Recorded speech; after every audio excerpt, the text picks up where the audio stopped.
What if the very thing you do every single morning to try and get relief from that sticky, uncomfortable feeling in your throat is actually making the problem worse and not better?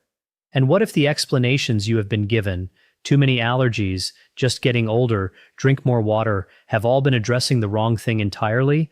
I want you to stay with me today because I am going to walk you through 5 specific and very real reasons why persistent throat mucus affects adults over 60 so disproportionately, including one cause that involves a medication millions of people take every single day without ever suspecting it could be connected to their throat.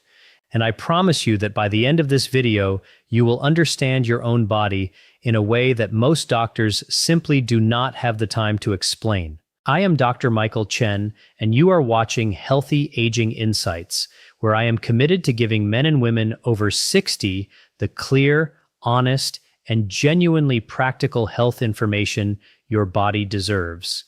Today, we are going deep into persistent throat mucus. What is really behind it? Why it worsens with age, and what you can actually do about it starting today. Before we go any further, I want to ask you one specific question, and I want you to answer it honestly in the comments below. Is your throat mucus significantly worse when you first wake up in the morning, or does it stay with you consistently throughout the entire day? I ask this because your answer to that single question tells me a great deal about what is most likely driving the problem in your particular case. Write morning or all day in the comments right now. I genuinely read every response, and it helps me understand exactly who I am talking to and what you need most.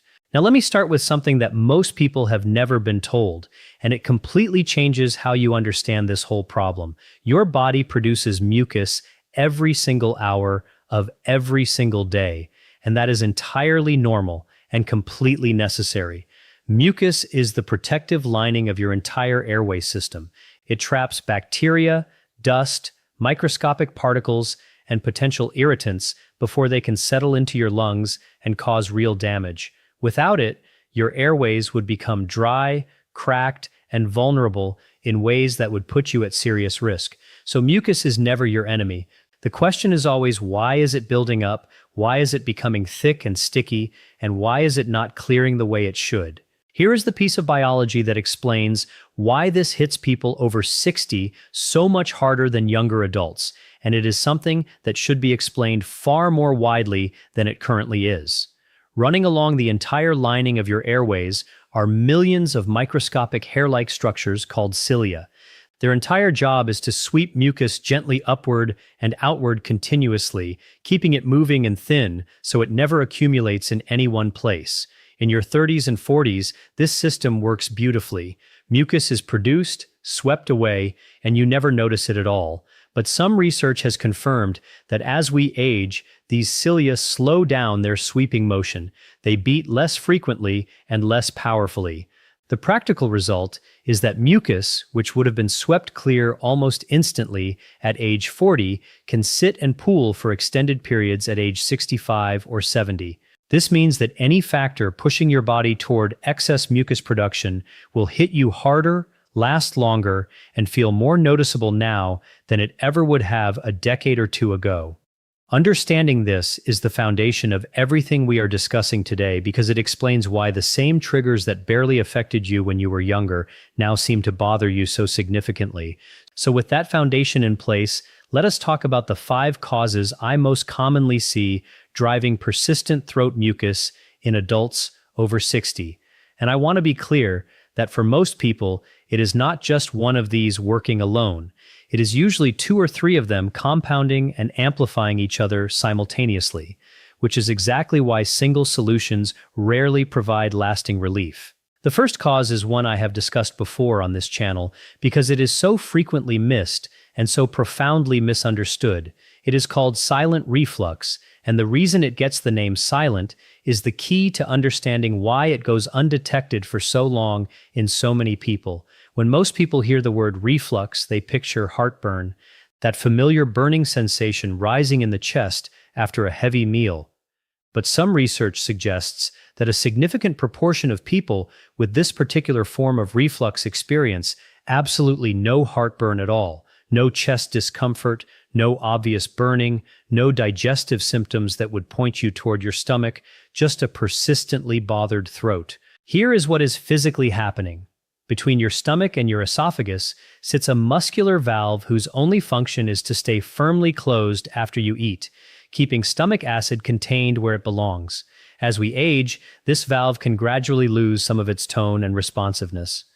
When it does not close completely, particularly at night when you are lying flat and gravity is no longer helping contain things, stomach acid can travel upward. And here is the critical detail. It does not need to arrive as a dramatic rush you would feel. It can travel as something far more subtle, almost like a fine, acidic mist, so gentle you sleep right through it without any awareness at all. But your throat tissues, which are exquisitely sensitive and not designed to handle acid the way your stomach lining is, react immediately. They produce thick protective mucus as a defensive coating. And because this can happen repeatedly throughout the night, you wake up every morning to that heavy, familiar feeling at the back of your throat with no idea why. There is also an enzyme called pepsin that travels upward with the acid during reflux and deposits itself on your throat tissues. Pepsin's normal job in the stomach is to break down protein in your food. But when it settles in your throat, it can be reactivated by anything acidic that touches those tissues. Your morning coffee, a glass of orange juice, salad dressing at lunch. Each time something acidic touches your throat, it can wake that pepsin up and trigger another round of protective mucus production. This cycle can perpetuate itself for months or years without anyone ever connecting it to your stomach. Pro tip that genuinely surprises most people. Carbonated water, which seems entirely innocent and even healthy, is acidic enough to activate this response. If you have switched to sparkling water thinking it is better for you and your throat symptoms have persisted, this connection may be worth considering. The second cause is one that belongs to an entirely different category, and yet it affects tens of millions of people over 60 without their ever suspecting it. It is a well-documented side effect of a specific and widely prescribed class of blood pressure medication called ACE inhibitors. These medications are genuinely effective and serve an important purpose, but they carry a recognized class-wide side effect that research has documented clearly. They allow a substance called bradykinin to accumulate in the body, and in a meaningful percentage of people, this accumulation triggers persistent throat irritation and an ongoing urge to clear the throat continuously. What makes this connection so consistently missed is the timing. This side effect can take weeks or even months to develop after you first begin the medication. So if you started a blood pressure pill 8 months ago and your throat began bothering you 6 months ago, you may never in 1,000 years have connected those two events. But that delayed timeline is precisely the pattern the research describes. And one large-scale study suggested that adults over 65 experience this side effect at a notably higher rate than younger users. If you take a blood pressure medication and you are not certain whether it belongs to this class, your pharmacist can confirm it for you in under a minute. And it is genuinely worth raising with your prescribing doctor because there are alternative medication categories that control blood pressure equally well without carrying this specific throat side effect. Important warning: please do not stop or adjust any prescribed blood pressure medication on your own. This is a conversation to have with your doctor, not a decision to make independently. Simply bringing this possibility to their attention at your next appointment is the right and safe approach. The third cause is one that almost never comes up in discussions about throat mucus, and I find this gap genuinely frustrating because it affects a very large number of people over 60 and is almost entirely overlooked. It is mouth breathing during sleep. As we age, the structures of our nose and upper airway change subtly. Mild nasal congestion, a slightly deviated septum that was never a problem before, or simply the positional changes that come with different sleeping habits can cause many older adults to unconsciously shift to mouth breathing at night without realizing it is happening at all. When you breathe through your mouth during sleep, the warm, moist air that would normally be filtered and humidified through your nasal passages bypasses that system entirely. The tissues of your throat become dry and irritated, and your body's response to that dryness and irritation is to produce more protective mucus to coat and cushion those dry tissues. You wake up not understanding why your throat feels so coated and uncomfortable when you have not eaten or drunk anything since the night before. A telltale sign of this is waking up with a noticeably dry mouth alongside the throat mucus. If that sounds familiar, this cause deserves your serious attention. The fourth cause connects to something I mentioned at the beginning of this video about the cilia and how their sweeping efficiency declines with age. It is the hydration and dehydration connection, but I want to explain it in a way that goes beyond the usual advice because there is a specific aging-related factor that makes this more complicated than it appears. Your mucus is primarily composed of water. Its consistency, whether it is thin and fluid and easy for your cilia to move, or thick and sticky and difficult to shift, is directly related to how well hydrated your surrounding tissues are. Think of the difference between honey that is slightly warm and fluid versus honey that has been sitting in a cold cupboard and barely pours at all. Same substance, completely different behavior based on one simple variable. Now here is the important aging-specific detail. Some research has confirmed that our thirst mechanism becomes significantly less sensitive and reliable as we get older. A younger adult feels thirsty well before they reach any meaningful level of dehydration. In older adults, that early warning system is considerably less responsive. You can be dehydrated enough to noticeably affect the consistency of your mucus and the comfort of your throat without feeling particularly thirsty at all. This means that waiting for thirst to prompt you to drink means you are consistently running behind.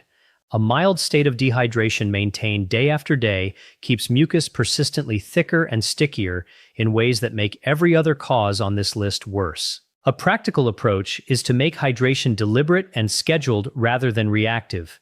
Small, regular sips of water or warm herbal tea spread steadily throughout the day, rather than large quantities consumed all at once, supports your mucus staying thin enough for your cilia to manage effectively. Now I want to tell you about a patient I will call David.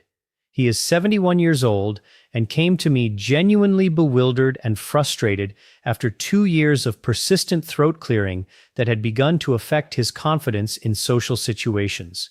He would hesitate before speaking in group settings because he never knew when the urge to clear his throat would interrupt him. He had tried antihistamines, throat sprays, steam inhalation, and had cut out alcohol completely. Nothing had made a meaningful difference. When we sat down and went through his full picture carefully, we discovered 3 things happening simultaneously. He was on an ACE inhibitor blood pressure medication he had been taking for over a year. He had classic signs of silent reflux, without any heartburn whatsoever, including a voice that was notably rougher in the first hour after waking, and his daily fluid intake was considerably lower than his body genuinely needed. We addressed all 3 together. His doctor switched his blood pressure medication to an alternative class. He elevated the head of his bed, committed to the 3-hour eating rule before sleep, and started drinking water deliberately throughout the day. Within 6 weeks, his throat clearing had reduced dramatically. Within 3 months, he told me he had almost forgotten it was ever a problem. 2 causes he had never suspected, working together, amplified by a third. That is the reality for most people dealing with this. If this is resonating with you and you are recognizing your own experience in what I am describing, please hit the like button on this video right now. It takes 1 second, and it genuinely helps this information reach more people in our community who need it just as much as you do. The 5th cause is one that is receiving growing attention in medical research and represents a genuinely important frontier in understanding why so many older adults experience upper airway problems that seem to have no obvious local explanation. It is the connection between the health of your gut and the behavior of your respiratory system. This may sound unexpected, but the biology behind it is real, and it is well supported by a growing body of peer-reviewed research. Your gut contains trillions of microorganisms that collectively form what researchers call the gut microbiome. This ecosystem plays a fundamental role in regulating your immune system throughout your entire body, including in your airways. When the balance of the gut microbiome is disrupted, which can happen for many reasons, including certain medications, a low-fiber diet, chronic stress, or repeated antibiotic use over the years, it can activate immune responses that promote inflammation and increase mucus production in the upper airways. Not because anything is physically wrong with the throat or sinuses themselves, but because the gut is sending inflammatory signals that the respiratory system responds to. Some researchers refer to this as the gut-lung axis, and multiple peer-reviewed publications have begun to establish and describe this connection. Supporting a healthy gut microbiome through genuinely fiber-rich foods, fermented foods like plain natural yogurt, kefir, and sauerkraut, and reducing processed food consumption is therefore not just good for your digestion, but may have meaningful effects on the behavior of your airways as well. Now let me give you a clear and practical action plan that addresses all 5 of these causes in a logical and manageable way. Starting tonight, raise the head of your bed by placing firm supports under the legs at the head of the frame, or look into a wedge pillow that supports your full torso. This uses gravity to protect your throat during sleep and is one of the most impactful changes for silent reflux you can make immediately. Commit to finishing all food and drink at least 3 hours before you lie down, not 2 hours. 3. Give your stomach real time to empty before you go horizontal. Tomorrow morning, begin a deliberate hydration habit, a glass of warm water before anything else, then small, regular sips throughout the entire day without waiting to feel thirsty. Replace any carbonated drinks, including sparkling water, with still water during a trial period of 2 to 3 weeks and honestly observe whether your throat responds. This week, look at your medication list and identify any blood pressure medications you are taking. If you are unsure whether any of them belong to the ACE inhibitor class, simply ask your pharmacist. If they do, schedule a conversation with your doctor to discuss alternatives. This is not urgent or alarming. It is simply an informed conversation worth having. For your gut and immune connection, look at adding 1 genuinely fiber-rich food to each meal this week: legumes, oats, vegetables, seeds, and consider adding a small serving of a natural fermented food daily. Plain yogurt with live cultures is the simplest and most accessible starting point for most people. And if you wake up with a notably dry mouth alongside your throat symptoms, mention mouth breathing specifically to your doctor. It is often under-discussed, and there are practical and effective approaches to addressing it. One final and important point: if you have been dealing with persistent throat mucus for more than a few weeks, especially if it is accompanied by any hoarseness that does not resolve, any difficulty swallowing, any sensation of something being genuinely stuck rather than just coated, or any unexplained weight loss, please make an appointment with your doctor and bring these specific symptoms to their attention. These are worth evaluating properly and directly. You have lived in this body for over 6 decades, and it communicates with you constantly. Every persistent symptom is a message worth understanding rather than suppressing. Today you have 5 new frameworks for understanding what your throat has been trying to tell you, and that understanding is where real and lasting change begins. Remember, this video is for informational and educational purposes only. Always consult with your personal doctor before making any changes to your health. If you found this video helpful, don't forget to subscribe to Healthy Aging Insights and hit the notification bell so you never miss a health tip. See you in the next video.